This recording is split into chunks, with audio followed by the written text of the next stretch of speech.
YouTube boys. Today they said they were the greatest team of all time. Now I seen LeBron and Curry in the title.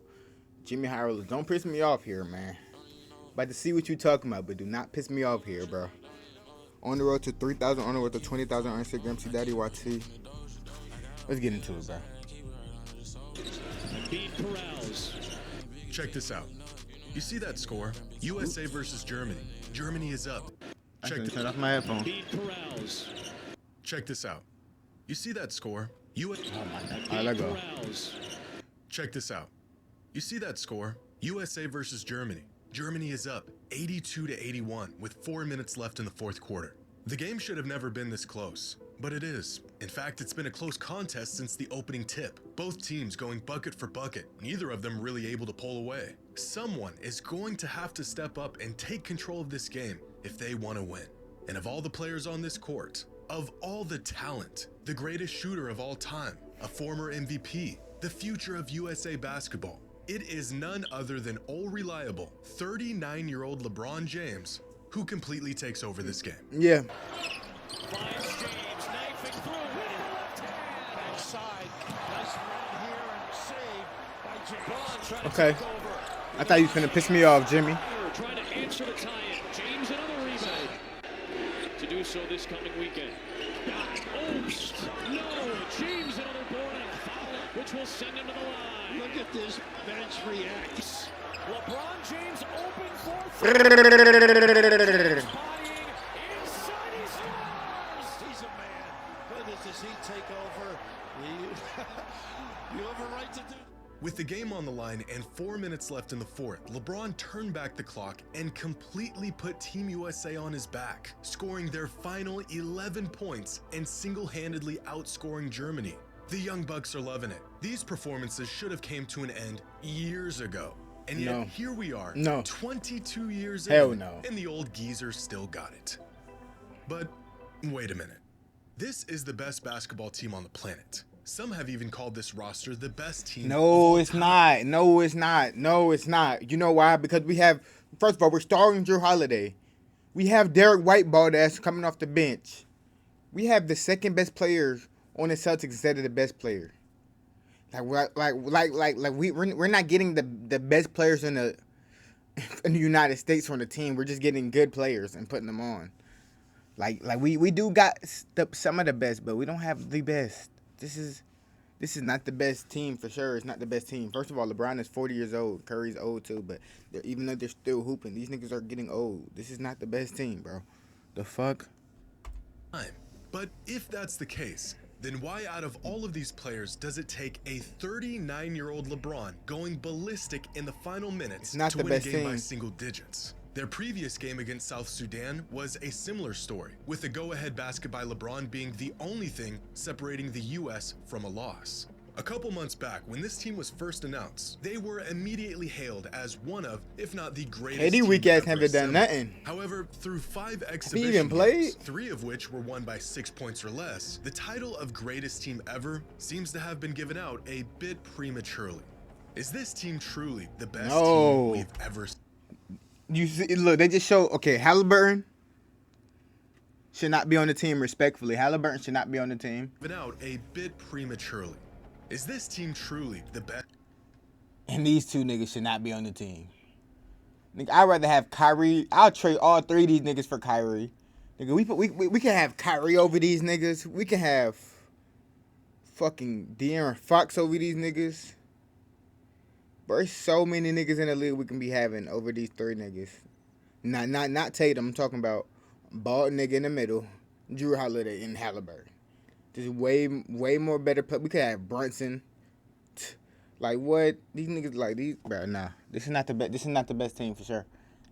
Best team we've ever seen. That LeBron Kobe team, the best team. They have all the credentials to fit the bill, but on the court, they aren't nearly as dominant as some teams from the past. Yeah, that LeBron, yeah, right there. Today, I've teamed up with DraftKings, the one-stop shop for all things fantasy sports. You call me lacking, you call me lacking, Jimmy. Drafters from around the league to suit up for the the Basketball World Cup, reports surfaced that LeBron James was recruiting players from around the league to suit up for the U.S. men's national team for the 2024 Olympics, reaching out to teammates, friends, foes, all to better their odds of defeating a common enemy: everyone else. And although fun to imagine, the team he was attempting to put together seemed like a classic case of too good to be true. If we don't even have Dan. Except it actually happened. A 12-man roster that some are saying is the greatest basketball team of all time. LeBron, Durant, Curry, Embiid, Tatum, AD, Booker, Kawhi, who has since been replaced by Derek White, Edwards, Halliburton, Holiday, and Bam. One of the most loaded teams in the history of basketball. And yet, 5 exhibition games into this year's Summer Olympics, and this team has just barely escaped with a win on multiple occasions. Nowhere near some of the colossal blowouts we have seen Team USA put down in the past. Which begs the question, is this actually the greatest team of all time? Greater than the 1992 Dream Team? No. A group of players that won games by a It's not. It's not. margin I'm gonna keep and it a took buck. It's basketball not. to a global scale. Just because Are of them they 3 greater than niggas. the Redeem Team, or even the U.S. Olympic team in 2012, led by Kobe and a prime LeBron and Durant? Nope. Well, it all depends on how you want to define greatness. Are we talking about a team with the best collection of talent, or is greatness defined by how good they are as a collective unit? And since the 2024 U.S. men's Olympic team has yet to play a single non-exhibition game together, I assume we are referring to option number 1. In terms of major career accomplishments, such as MVPs, championships, All-NBA teams, the key milestones that we use to measure how great individual players are, here is how the 2024 U.S. men's Olympic roster stacks up against some of the greatest teams of the past. Now, it's important to note that I only took into consideration the accolades these players earned leading up to the time of the Olympics. So, for example, although Michael Jordan won 6 titles and 5 MVPs by the end of his career, I only included the 2 titles and 3 MVPs he won heading into the 92 Olympics. This is only fair since players on the 2024 roster have yet to finish their careers and still have time to pile up more accolades. So this is a snapshot of how accomplished these teams were at the time of their formation. And when ranked against the most accomplished teams, you could make an argument that this 2024 team is the greatest of all time, just slightly edging out the US men's team in 1992 and in 96. Oddly enough, the 96 U.S. men's Olympic team was more accomplished at the time of their formation than the 92 Dream Team was. But overall, don't mean this anything, year's bro. team is arguably the greatest team in terms of their basketball resumes. But that might be due to the fact that this year's U.S. Olympic team is old. By the 92 Olympics, Larry Bird had already played his last NBA season. His back was completely toast, and he was the oldest player on the team by a considerable margin. Damn. He was 35, which means That's right it? now, Stephen Curry The is hell? older than Bird was during the 92 That's it? Olympics. In fact, Devin Booker has already been in the league longer than most of the players on that 1992 Dream Team. So although this 2024 team has the advantage of experience and longevity, the team in 92 got many of their players during the peak of their careers. So what if instead of accolades and accomplishments, we looked at how good these players were individually at the time of the team's formation? Here is a chart of the 2024 U.S. men's Olympic basketball roster and their production and efficiency from this past season, with box plus minus on the y-axis and win shares per 48 on the x-axis. Now, a few things jump out here. Tyrese Halliburton has been considered one of the weaker links on this roster, but he was actually one of the better players on this team throughout the regular season. LeBron James is really old and still really good, and Joel Embiid's spot is a quick reminder that if it weren't for a season-ending injury this past year, the man might be a back-to-back MVP right now. And now for some context, here is the 2012 US Olympic team and their advanced numbers in the season leading up to the Olympics. LeBron was the best player on this team, followed by Chris Paul and Kevin Durant. They also had a veteran Kobe Bryant and Olympic Melo. And statistically, you can make an argument that the individual players on this team were better than the players on the 2024 team. For sure. The 2008 Redeem Team was relatively young and inexperienced in the international realm, with LeBron James leading the way coming off of his 5th season in the league, a young Chris Paul entering his prime, and MVP Kobe Bryant. But overall, this team probably wasn't as good as the US roster this year. 1996, however, is one Bro, our roster is not that good this year, bro. We literally have 3 free slots. Like, bro, we have that can be replaced with damn near anybody. Like, I'm taking MPJ over all 3 of them niggas. Like, and I'm so serious. Taking MPJ over all 3 of them niggas on Team USA. And I wouldn't even pick him up on Team USA. Like, shit's crazy. We need Dame, Kyrie. Who else can we add? Kawhi. I don't know why the fuck. I forgot why Kawhi not. Oh, yeah.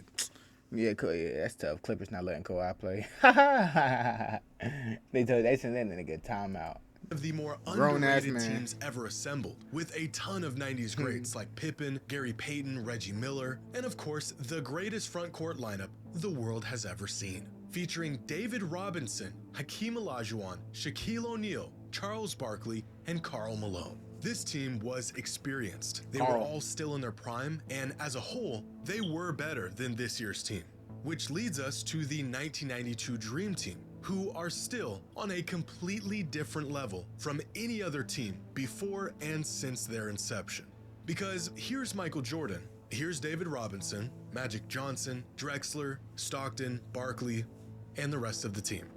And now we have a better picture of just how good this 92 Dream Team was. The 1992 U.S. Men's Olympic team was so good that Anthony Edwards in 2024 was statistically worse than every single player on the 92 Dream Team outside of Christian Laettner, who hadn't even played a single minute in the NBA up to that point. Now, you may be thinking that the stats of the players in 1992 might just be inflated or possibly a miscalculation. How is there so many all-time great players at their peak in the NBA in 92? And where are all of these players today? Well, they're playing for other countries. Because here's Nikola Jokic, here's Luka Doncic, here's Giannis, and here's Shai Gilgeous-Alexander. So in terms of individual dominance, the 92 Dream Team would be like having this 2024 roster without some of their relatively weaker links and the addition of Luka, Jokic, Giannis, and SGA. That would be nasty. That is how good the Dream Team was. And I don't know if we will ever see one single team as good as this 1992 U.S. Men's Olympic team was ever again. In 1992, basketball was a sport dominated almost exclusively by American players. The NBA, and by default the entire world, revolved around players from the US. There was, of course, exceptions to this. Among the elite foreign players of the early 90s were Nigerian-born Hakeem Olajuwon, who ended up playing for Team USA, Patrick Ewing from Jamaica, who also ended up playing for Team USA, Detlef Schrempf from Germany, and Croatian legend Dražan Petrović. But that was about it. The NBA had yet to really pursue basketball on a global scale. The 2 international teams that were eventually added to the league wouldn't make their debut until 1995. 95% of all NBA prospects were American-born or attending US universities. But as Steve Kerr said after Team USA's loss in last year's FIBA World Cup, this isn't 1992 anymore. Over the last 32 years, the number of foreign-born NBA players has 1990. Kerr said after Team USA's loss in last year's FIBA World Cup, this isn't 1992 anymore. Steve Kerr don't need to coach. 32 years, the number of foreign-born NBA players has skyrocketed. From 21 foreign-born players, just 5% of all active players in the league in 1992, to 125 foreign-born players throughout the league in 2024, representing nearly a quarter of all active players. Damn. Today, when players join international competition, more often than not, they're just playing their NBA teammates in these tournaments. It's a bunch of NBA guys versus a bunch of NBA guys. The 92 Dream Team was and still is the greatest team ever assembled because they were a collection of the best basketball players, not just in the US, but in the entire world at the time. Outside of Hakeem, who was arguably not as good as Ewing or Robinson in 1992, and Isaiah Thomas, who was unjustly snubbed from this team, they couldn't have gotten any better. Now, in the case of this 2024 team, they're great. Isaiah Thomas, he has the stats. He met the criteria. He didn't make the roster. Everything was lined up perfectly. But they aren't nearly the best possible iteration of what the greatest collection of talent in the entire world. Damn, we could have had Victor. No, Victor's on France. I'm chatting. Yeah, we needed Brunson. We need Jaylen Brown. I'll take Jimmy too. Yeah, we could have had. Nigga, we could have took over Derek Whiteball ass, Drew Holiday, and Tyrese. We could have had Jimmy, Jaylen Brown, and Brunson since Kawhi can't play. That'd be nasty. That would be disgusting. Would look like today. So not only was the Dream Team the greatest collection of talent in the history of basketball, nearly all of the players on the Dream Team were at the peak of their powers, but they were also eviscerating teams. More legendary than this 92 roster and the dominance of their individual players, the Dream Team was crushing their opponents. In Game 1 of group play, the Dream Team scored 116 points while holding their opponent to just 48. In the semifinals, the Dream Team beat a really good Lithuania team by 51 points. If you want to know just how outmatched these countries were, look no further than the guy who just threw in the towel and just started snapping pictures of the Dream Team while the game was still going on. And in the gold medal game against a loaded Croatia team featuring 6 NBA players, the Dream Team won by 33 points. Look at this play right here. Gold medal game, the pride of an entire country on the line. Barkley hits Leitner for a 3 and calls it good before he even puts up the shot.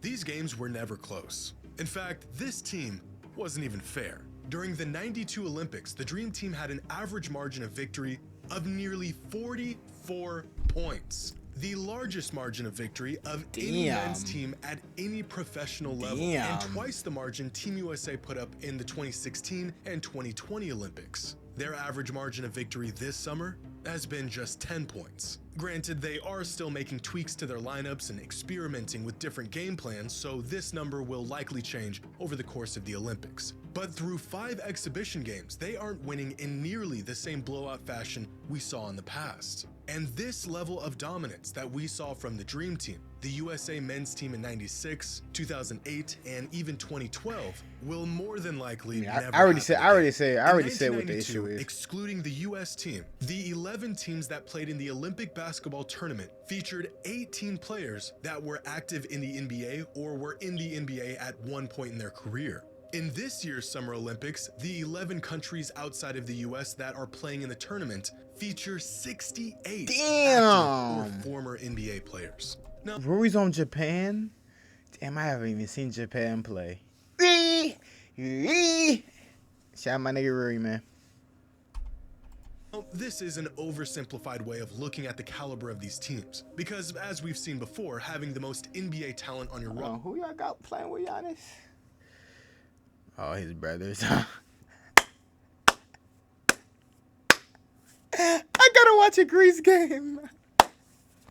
He got Giannis and his brothers taking over Greece. I gotta watch a Greece game. I'm pretty sure they play today. I might have to watch that shit. Shit probably already over. Lorenzo Brown, nigga, that's my cousin name. What the hell? You have a Lorenzo Brown in the league? Okay. Looking at the caliber of these teams, because as we've seen before, having the most NBA talent on your roster does not guarantee success, but it does show just how much the world has caught up with the US in basketball. The once massive chasm that separated USA basketball from the rest of the world has been shrinking for over the last decade or so, and is now at a point where many countries can truly contend for a gold medal. As it stands, this 2024 US men's roster may be the greatest team ever assembled in terms of their accomplishments and their legacies and resumes. But when it comes to the sheer dominance they have on the court together and how good each individual player was at the time of the team's formation, the Dream Team is still the best team in the history of basketball. And with the leaps and bounds foreign players I won't say that now. Relax. I don't think we will ever see one single team reach this level of dominance ever again. A team that still remains the gold standard. Curry, why didn't you play back then when it was Kobe and LeBron, man? That would have been the greatest of all time. Let me know what type of thing about that down below on the road to 3,000 or 20,000 Instagram CDottyYT. That LeBron and Kobe team was the best team of all time. Let me know what y'all think. I'm out this bitch.